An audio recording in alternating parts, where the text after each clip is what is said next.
করলেই প্রতিবাদীকে মার খেতে হবে, এরকম অভিযোগ বিভিন্ন প্রান্ত থেকে উঠে আসছে। হ্যাঁ, কারণ পটাশপুর শুধু নয়, এবার যে খবর বলবো সেটাও একই রকম। তারস্বরে গান বাজছিল, মদ্যপান করছিল, প্রতিবাদ করছিল এবং প্রতিবাদ করায় প্রতিবাদীকে রীতিমতো হামলার শিকার হতে হয়েছে। নিউ টাউনের যাত্রাগাছির আবাসনে এই ঘটনা ঘটেছে।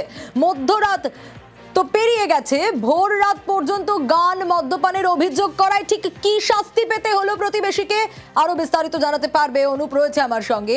অনুপ, মধ্যরাত পেরিয়ে ভোর রাত হয়ে গেছে, তখনও পর্যন্ত গান মদ্যপান আর সেই অভিযোগ করায় আপত্তি জানানোয় উল্টে প্রতিবেশীর উপরেই চড়াও হলেন তারা।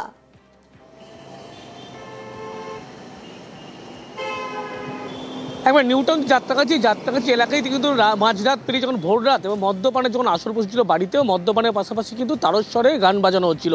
এই ঘটনার একেবারে প্রতিবাদ করে এলাকার মানুষ এবং জানায় বাড়িতে অসুস্থ মানুষ রয়েছে, যদি তারা গান বন্ধ করে সেক্ষেত্রে এই প্রতিবাদ করতে গেলেই কিন্তু প্রতিবাদীদের উপরে চড়াও হয়। এলাকার মানুষ তাদের উপরে যেমন চড়া হয়, পাশাপাশি শওকাত আলী এই ব্যক্তিকেও কিন্তু বেধড়ক মারধর করা হয়, মেরে মাথা ফাটিয়ে দেওয়ার অভিযোগ ওঠে এই প্রতিবাদ করার কারণে। কারণ নিউটাউনের যাত্রাগাছি এলাকা, ইকোপার্ক সংলগ্ন এলাকা, এখানেই কিন্তু একেবারে গতকাল রাতের পরে ভোর রাত পর্যন্ত মদের আসর বসে, মদ্যপান যখন করছিল তারস্বরে কিন্তু। আর যারা এই কাজ করছিলেন, যাদের বিরুদ্ধেই মাথা ফাটিয়ে দেওয়ার অভিযোগ, তাদের বিরুদ্ধে কি ব্যবস্থা নেওয়া গেল?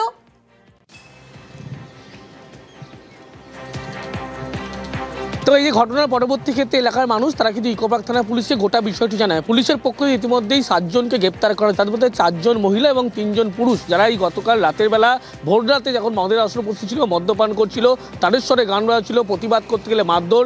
এই ঘটনার পরিপ্রেক্ষিতে পুলিশ যখন ঘটনাস্থলে পৌঁছয়, দেখা যায় পুলিশের গাড়ির মধ্যে বসেই কিন্তু এলাকার মানুষ তাদেরকে হুমকি দেওয়া হচ্ছিল এই যুবকদের পক্ষ থেকে। এরপরে পুলিশের পক্ষ থেকে ইতিমধ্যেই 7 জনকে গ্রেপ্তার করা হয়েছে। গোটা ঘটনার সিসি ক্যামেরা ফুটেজ খতিয়ে দেখা হচ্ছে কি ঘটনা ঘটেছিল এবং মদ্যপানের যে প্রতিবাদ, সেই প্রতিবাদ করার কারণেই তো যে মারধরের অভিযোগ, একাধিক ধারায় পুলিশের পক্ষ থেকে মামলা রুজু করা হয়েছে এবং অভিযুক্তদের আজকে গ্রেপ্তারের পরবর্তী ক্ষেত্রে আদালতে পেশ করা হয়েছে। বেশ, ওরা সারা রাত ধরে ডিল করে গাল মারে হতে পারে বলতে গেছি, আমাকে এর বাড়ি মারেছে। তারপর দেখতেছি রক্ত পড়তেছে। 3টে ছেলে ছিল, 3টে মহিলা, গান বাজলে করছে না। হ্যাঁ, সিটি স্ক্যান করেছে, সেলাই দিয়েছে। 11টা 12টা থেকে এটা হচ্ছিল, অনেক হইচই, মদ মাতাল খেয়ে ওরা জোরে জোরে চিল্লাচ্ছে। 2টার দিকে উঠে গিয়ে মানা করতে গেছে। একটা হার্ট পেশেন্ট আমাদের বাড়িতে শুয়ে আছে, মৃত্যুর শয্যায় প্রায় ধরতে গেলে প্যারালাইজড হয়ে পড়ে আছে।